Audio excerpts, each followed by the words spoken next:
ঘুমোলেই একটানা নাসিকা গর্জন কমবে কিভাবে? আর এর আসল কারণই বা কি? রাতে দিব্যি ঘুমিয়েছেন, কিন্তু পরদিন সকালে পাশে যিনি শুয়েছেন তার অভিযোগ তিনি ঘুমোতে পারেননি, কারণ আপনার নাক ডাকা। প্রচণ্ড শব্দে আপনার নাসিকা গর্জনের জেরে আরই ঘুমই নাকি আসেনি, বা ঘুম এলে বারবার ভেঙে গিয়েছে। নতুন কেউ আপনার পাশে শুলে এমন অভিজ্ঞতা কম বেশি অনেকেরই হয়।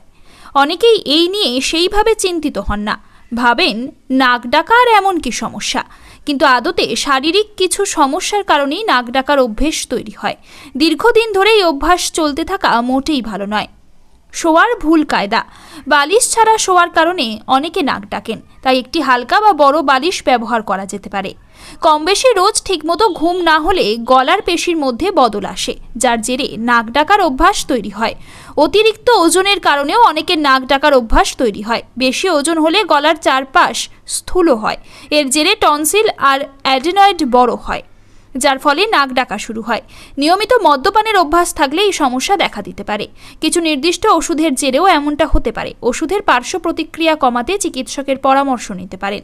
সর্দি বা সাইনাসে নাক বন্ধ থাকলে মুখ খুলে যায়, মুখ দিয়ে শ্বাসবায়ু ফুসফুসে পৌঁছায়, এর ফলে নাক ডাকা শুরু হয়। অনেকের ধূমপান করার অভ্যাস থেকেও নাক ডাকা শুরু হতে পারে। নাসিকা গর্জন থেকে রেহাই পেতে হলে প্রথমেই ব্যাপারটিকে গুরুত্ব দিতে হবে, অবজ্ঞা করে এড়িয়ে গেলে হবে না। ধূমপান কমাতে হবে, মদ্যপানের অভ্যাস ত্যাগ করতে হবে। ওজন কমানো একটি ভালো বিকল্প। এতে শুধু নাসিকা গর্জন নয়, আরও অনেক রোগ থেকেই মুক্তি পাওয়া যায়।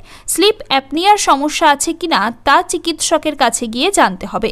চিকিৎসক সেই মতো প্রয়োজনীয় পরামর্শ দিয়ে থাকেন।